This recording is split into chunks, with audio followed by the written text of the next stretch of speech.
Sang nakahibalo si Thea Marie Romero Moller sa Victoria City nga mangin mami na siya, ginpreparahan niya na nga daan ang tanan.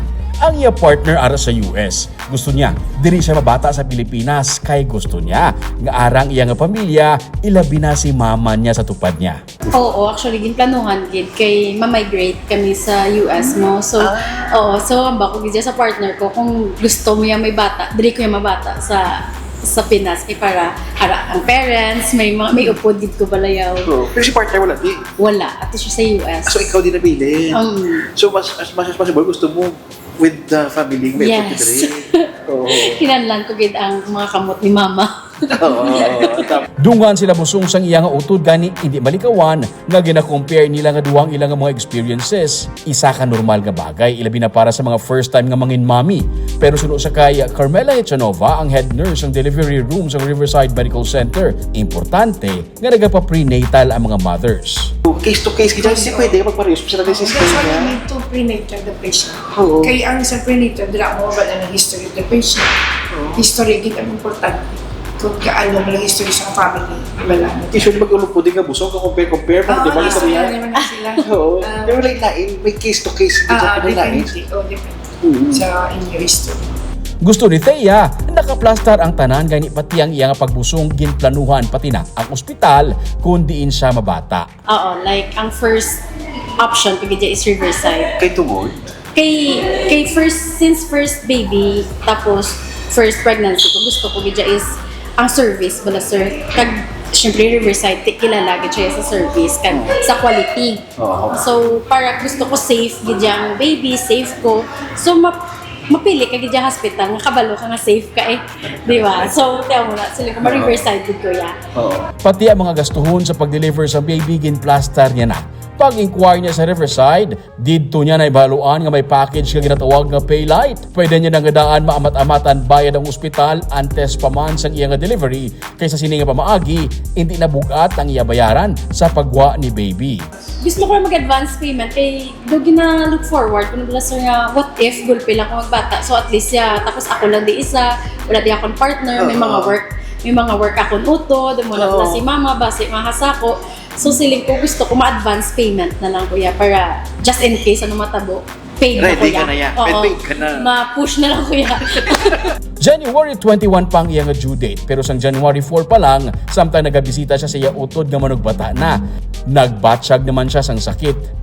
Ma-down payment pa lang siya para sa package nga gusto niya i-avail, magwa na ya si baby. Nahibaluan niya na lang nga 7 cm na ang iyang opening gani nagpa-Riverside na siya. Sa labor room, though pagdalaman ko, so gasakit siya pero matolerate ko lang gid siya ya. Sa akin dyan pay tolerance. Oo, like from time to time gina-IE ko nila kay nga ano ya daw. 7 cm nang gid siya Japon. Nagsulod ko sa labor room daw mga 5 o'clock siguro. Sa hapon? Sa hapon, oo. Tapos daw nagwa ang baby ko 8 o'clock. Siglang. 36 weeks lang si baby pero nagawa na siya on a normal delivery kag wala man sa naging problema. Duha lang sila kaadlaw sa ospital. Tawa-taway na nagawa si baby, okay man si baby. Okay man si baby. Actually preterm sa ganit, sir, like 36 weeks lang siya. Pero na praise God wala gid siya gin-ICU or wala na. Kaya ka mo ka days.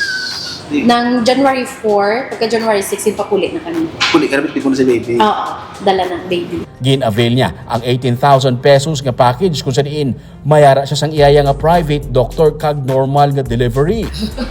Nakabulig siya sa imo nga may amo na nga package nga si hospital. Actually, yes sir, oo. Kay, syempre ang iba niya, ang misconception nila about Riverside is, mahal gid mo. Isiling ko, bala na, at least safe kaya. Bala na akong mahal, at least safe kaya. So, pag kuya sang package nga, amo nga 18,000 nga sa private room, doon nag-expect na ko nga, sige kung may iban pa wala nga charges, by dan Tapos, amo to, natingala ko nga, pag kuha na namon sang bill, is wala na kung may ginbayran, mo na lang to ang akon nga pedya, kag ang akong nga OB. May 14,500 pesos man nga package pero in-house ang doktor o kung iya ka Riverside. Pero si Thea, may iya niya nga daan nga doktor. Wala man siya sa naging excess, bangod sa normal ang iya nga pag-deliver. Tungod may ara siya iya nga own nga private nga doktor, di may ara kita sa normal delivery nga 18,000. Okay. Oo. And then kung just in case kung gin-CS siya, sumira kita 33,500 for that package. Pero excluded na ang professional fees sa atong mga doctors like Okay. your OB-GYN. Like for example, na-mention niya kagina nga with epidural, sumasunod na aton anesthesiologist na May doktor. dugang pa rin na siya, May yeah. dugang man siya. And as well as our pediatrician. So, out na siya sa atong package. Unlike sa kung sa house case ka, naka-included ng professional fees ng atong house case na doctors nila. Kapag tungod yung private, excluded ang fees. Pero ang inclusions, both the house case and the private, same kita inclusions nga ma-avail sila sa basic na laboratory test for the mother and for the baby and the vaccines and all. So kanami kay tungod nga wala problem during the entire pregnancy ni Miss Thea. So pasok ni diyang budget friendly nga package for the private itself nga 18,000 ang din. As she mentioned, wala siya excess. Ang gusto tani ni Thea nga ma-avail amo ang pay light kung sa diin mabayaran niya na nga daan in advance ang expenses niya para sa iya nga delivery. Right. Oo. We're encouraging all the mothers out there na mag-avail sa PhilHealth. It's very friendly na pagplano sa kada nagabusong. Kaya syempre, una mga first na nagabusong ko, ano yung galustuhan mo? Yeah, true. Diba? First ginaya is dahil naman sa lang anxiety and kanan pang mga worries. Wala tayo worries sa ato mga mothers, kundi ang sa baby inside ang gina-worry ta. Kung paano ta ma-deliver sang safe, pang smooth during sa ato ng pag-delivery. But tungod nga ang Riverside Hospital nga nag-design sa amo ng program, it's very helpful gidya for both the mother and the husband.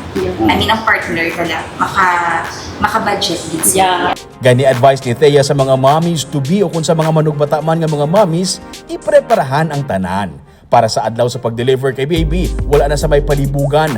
Kag para makafocus na ang tanan sa safe nga pag-deliver sa kay baby.